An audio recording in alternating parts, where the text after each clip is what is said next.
आलोचनात्मक चिंतन और चिंतन की क्षमता और समस्या समाधान की योग्यता, इन सबको विकसित करने पर बल देती हैं। समूह कार्य में दक्षता हो उस पर बल देती हैं। संप्रेषण कौशल की बात करती हैं। और जो हमारे शैक्षणिक परिणाम हैं वो किस प्रकार से सकारात्मक रहें, विद्यार्थियों में जो है वह अवसाद की भावना ना आए, उसमें प्रतिस्पर्धा तो रहे लेकिन ऐसी प्रतिस्पर्धा ना रहे कि जिस प्रतिस्पर्धा में वह आत्महत्या जैसे आत्महत्या का सहारा उसको लेना पड़े। तो उस पूरे विजन को डेवलप करने की आवश्यकता है। और एक समग्र और बहुविषयक शिक्षा का जो उद्देश्य है मनुष्य के जीवन में, वह बौद्धिक, सौंदर्यात्मक, सामाजिक, शारीरिक, भावनात्मक और नैतिक, इसको पूरा एकीकृत करके 21वीं सदी क्षमता, सामाजिक जुड़ाव, नैतिकता और इन जो सॉफ्ट स्किल्स हैं जैसे संप्रेषण हो गया, चर्चा हो गया, वाद विवाद हो गया, और ये सारी विशेषज्ञताएं उसको प्राप्त हो तो वो एक अच्छा मैनेजर भी बन सकता है, एक अच्छा साइंटिस्ट भी बन सकता है, एक अच्छा शिक्षक भी बन सकता है। और लेकिन इसके लिए करना क्या होगा कि हमको एक फोरम पर, एक मंच पर अलग अलग विषयों के अध्यापकों को, प्राध्यापकों को, शोधार्थियों को और जो अध्येता हैं, चाहे वे रिसर्च ऑफिसर्स हों या फिर जो बड़े बड़े प्रोजेक्ट्स लेते हैं, उनको एक इस प्रकार का हमको पूरा इंफ्रास्ट्रक्चर ऐसा डेवलप करना होगा जिसमें कि हम सभी के उत्तरदायित्वों को, उनके दायित्वों को, उनको पूरा हम उसमें समाहित हो। और हर एक का जो, जिसको मैं कहूंगी कि अकाउंटेबिलिटी फिक्स होनी चाहिए, मुझे क्या करना है ये मेरी अकाउंटेबिलिटी फिक्स होनी चाहिए, चाहे वह शिक्षक है चाहे वह अध्येता है, उनकी अकाउंटेबिलिटी फिक्स होनी चाहिए। और एक बहुत जो, जिसमें मैं थोड़ी सी हालांकि ये बात बुरी लग सकती है, मैं बार बार इसलिए रिपीट कर रही हूँ क्योंकि अकाउंटेबिलिटी को फिक्स करने की अगर बात है तो पनिशमेंट जो मेजर्स हैं उनकी भी बात करनी होगी। सपोज मुझे 3 वर्ष में अगर कोई शोध पूरा करना है बहुविषयिक दृष्टिकोण से, तो प्रत्येक विषय का जो अध्येता है, जो प्राध्यापक है, जो भी है, जो कोई भी वो है, उसकी जो अकाउंटेबिलिटी है, अगर मुझे 3 वर्ष में कोई ऐसा शोध पूरा करना है तो उसको भी अपना समय, उसको नियत समय पर देना होगा, जिससे कि जो सारे परिणाम हैं वो अच्छे आए और सब लोगों के एक स्वस्थ परिचर्चा के माध्यम से हम एक ऐसे शोध को तैयार करें जो कि समाज के लिए उपयोगी हो, जो कि देश के लिए उपयोगी हो, जो कि पूरी मानवता के लिए उपयोगी हो। ऐसा नहीं है कि मैंने एक शोध किया, उसको, उस पर मैंने डिग्री ली, बाद में वो एक लाइब्रेरी में जाकर के उस शोध ने वहीं पर दम तोड़ दिया, ऐसा बिल्कुल नहीं होना चाहिए। एक जो बहुत अच्छी बात लगी उसमें बहुविषयी शोध के अंतर्गत जो कि पारंपरिक ज्ञान है, पारंपरिक ज्ञान और हमारी जो मातृभाषाएं हैं उनके समुचित उन्नयन के लिए इस राष्ट्रीय शिक्षा नीति में जो बात की गई है उसमें एक कार्यक्रम में मैं थी, एक बार अंतरराष्ट्रीय जो वैज्ञानिक दृष्टिकोण से एक कार्यक्रम आयोजित किया गया था और उसमें अलग अलग विषयों के विशेषज्ञों को बुलाया गया था और उन सारे विशेषज्ञों की राय इस पर ली गई थी कि कृषि में ऐसे क्या क्या चीजें हो सकती हैं या आयुर्वेद में ऐसी क्या क्या चीजें हो सकती हैं कि जैसे सपोज एक वैज्ञानिक है, वो एक प्रयोगशाला में अपने अनुसंधानों को करता है, लेकिन कृषक जो है वह प्रयोगशाला को नहीं जानता। कृषक जो है वह उस प्रयोग को नित्य प्रति के जीवन में उतारता है। उसको पता है कि अब बारिश होनी है, अब बादल छाए हैं तो ये बादल बरसने वाले हैं या केवल गरजने वाले हैं।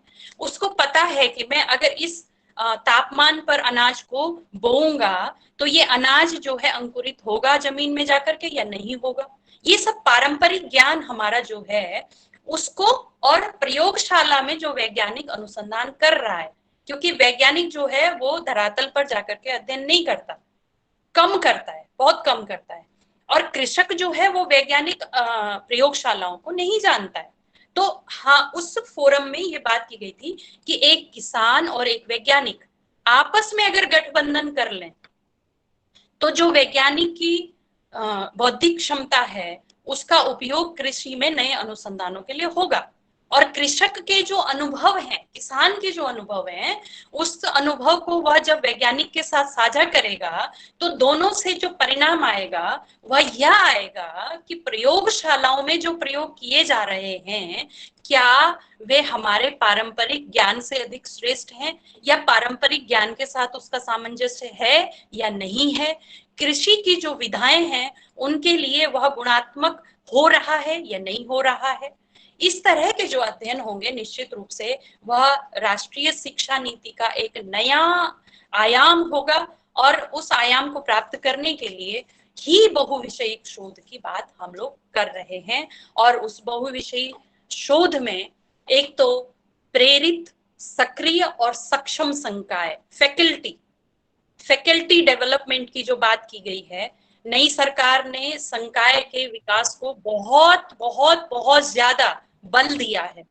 क्योंकि एक कहावत है कि अगर आपका छात्र उड़ना चाहता है, उसके लिए क्या करना होगा, उसके लिए हमको क्या करना होगा कि अगर एक छात्र चलना चाहता है तो शिक्षक को उड़ना पड़ेगा। यानी कि शिक्षक का जो स्तर है, प्राध्यापक का जो स्तर है, उसका जो ओरिएंटेशन है, उसका जो सक्षमता है, वह विद्यार्थी से ज्यादा होगी, शोधार्थी से ज्यादा होगी, तभी तो वह उसको सिखा पाएगा।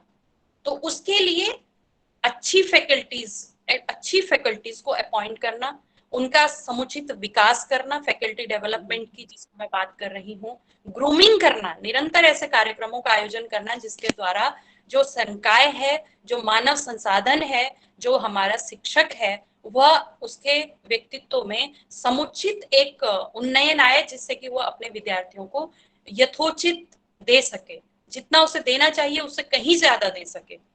लेकिन अभी क्या होता है कि जितना उसे देना चाहिए वह उससे कहीं ना कहीं कमतर ही देता है। तो इसके लिए सक्षम संकाय की जो तैयारी की बात की गई है, उसमें नई राष्ट्रीय जो शिक्षा नीति है उसमें फैकल्टी डेवलपमेंट सेंटर्स जो हैं उनके समायोजन की बात की गई है। उसमें जो ट्रेनिंग सेंटर्स हैं उनको समायोजन की बात की गई है। उनमें बहुविषयक शोधों की बात की गई है।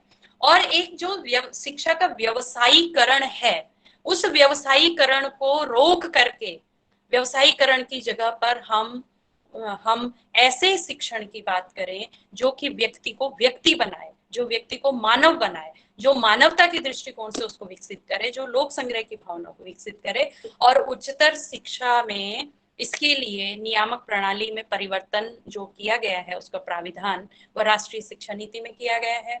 और उच्चतर शिक्षा में समता और समावेश, समता और समावेश का मतलब है कि अलग अलग विषयों का जो समावेश है वो होना चाहिए शोध में।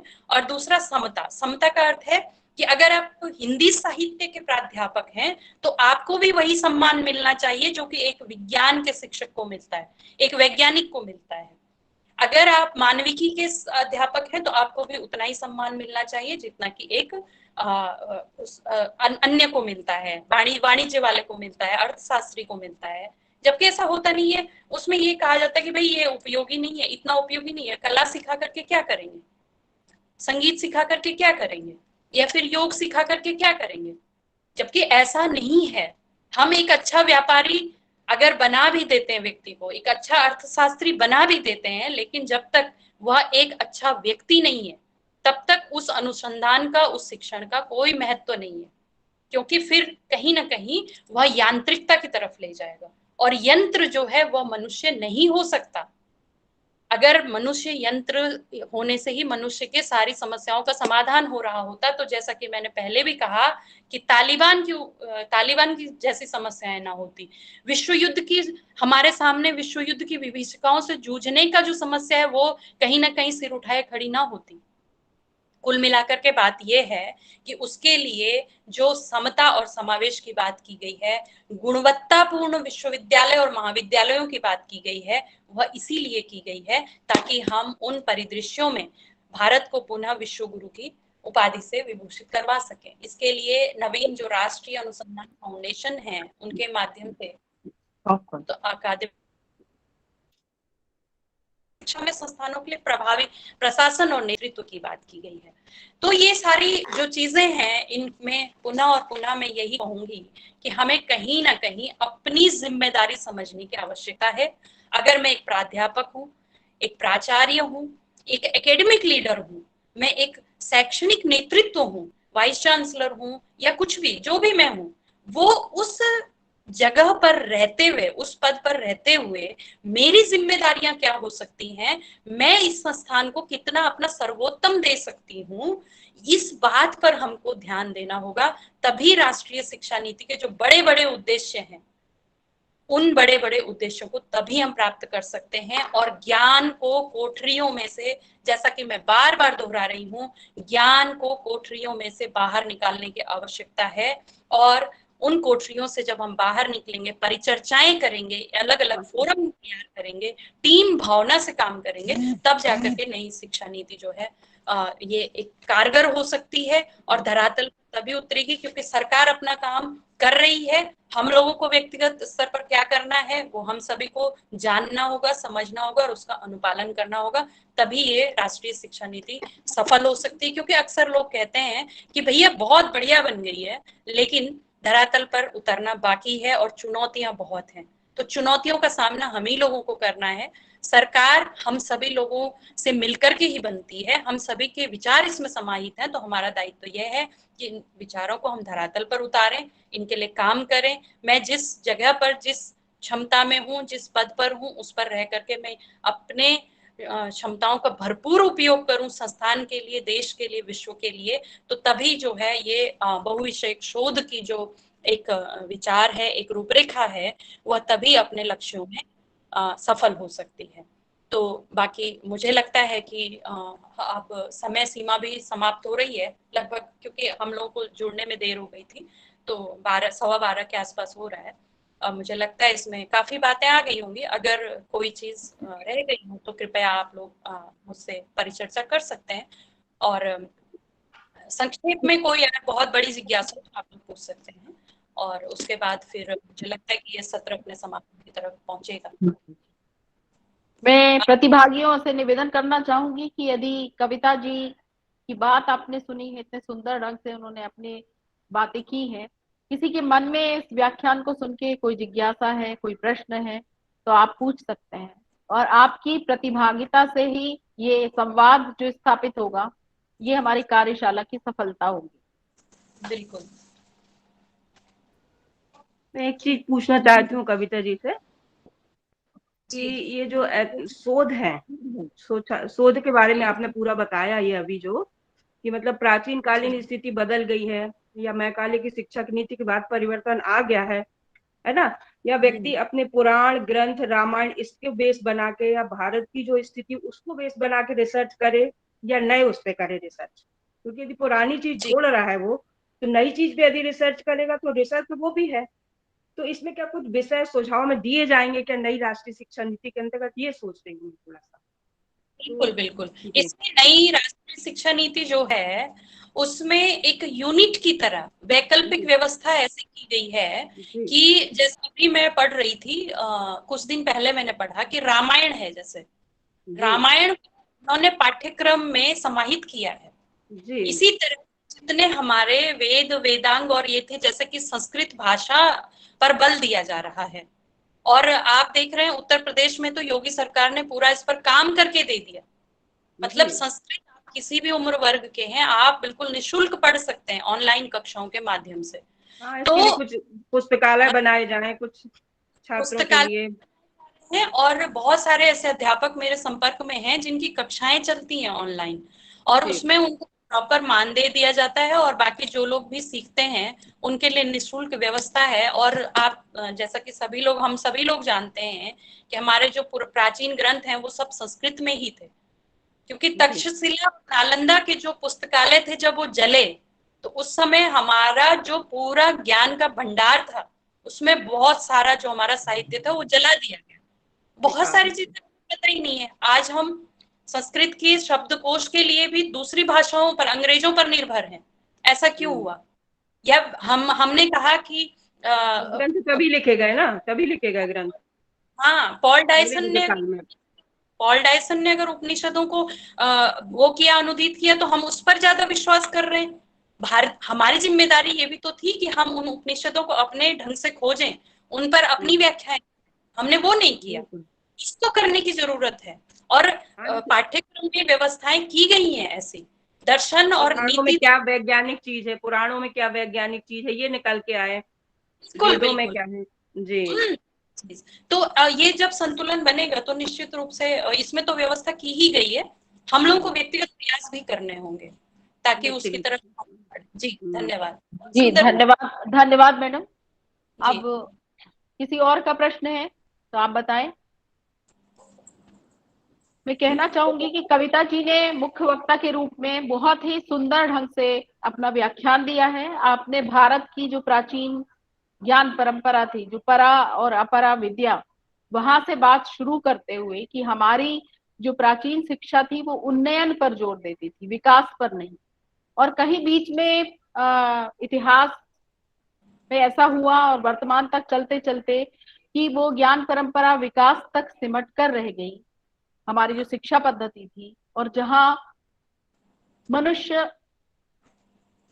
बनने के लिए जो बातें जरूरी थी, जो नैतिक मूल्य जरूरी थे, एक व्यक्ति अच्छा प्रशासनिक अधिकारी, अच्छा चिकित्सक, सफल चिकित्सक तो बन जाता था, लेकिन मनुष्यता भी है उसमें, वो एक अच्छा इंसान भी है, इसकी कोई गारंटी नहीं थी।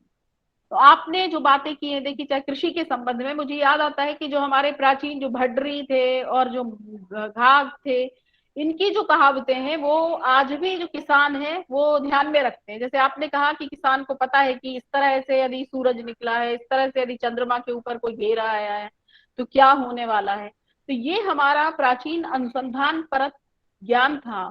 और आज अब नवीन शिक्षा नीति में, राष्ट्रीय शिक्षा नीति में, ये उस ज्ञान परंपरा को लेते हुए नए संदर्भों में जो बात की गई है, जिसमें बहुत सारी चीजें, जैसे मातृभाषा पर जोर दिया गया, समता मूलक शिक्षा की बात की गई, समावेशी शिक्षा की बात की गई, और अनुसंधान पर जोर दिया गया, जो कि स्नातक स्तर से ही इसको, इस व्यवस्था को लागू किया गया है। और हमारा मध्य प्रदेश पहला राज्य है जहाँ की राष्ट्रीय शिक्षा नीति लागू हो चुकी है। कुछ जब कोई भी नई चीज शुरू होती है तो निश्चित तौर पर कुछ प्रश्न भी आते हैं, लोगों के मन में बहुत सारी शंकाएं भी होती हैं, पर आपने बहुत ही सुंदर ढंग से जो बातें कही हैं कि किस तरह से हमें अपना एक अपनी जिम्मेदारी हमें अपनी फिक्स करनी होगी। दूसरा, आपने कहा कि एक प्राध्यापक केवल एक विषय तक सीमित नहीं है, और ये बात बिल्कुल सच है। देखिए मुझे भामा याद आ रहे हैं। भामा ने कहा था कि कोई भी विद्या, कोई भी कला ऐसी नहीं है जो एक साहित्यकार ना जानता हो। ये उसके ऊपर भार है कि महान कवि वही है, नासा विद्या नासा कला। और ये पूरा श्लोक है कि उसमें सारे ज्ञान विज्ञान का समावेश होना चाहिए।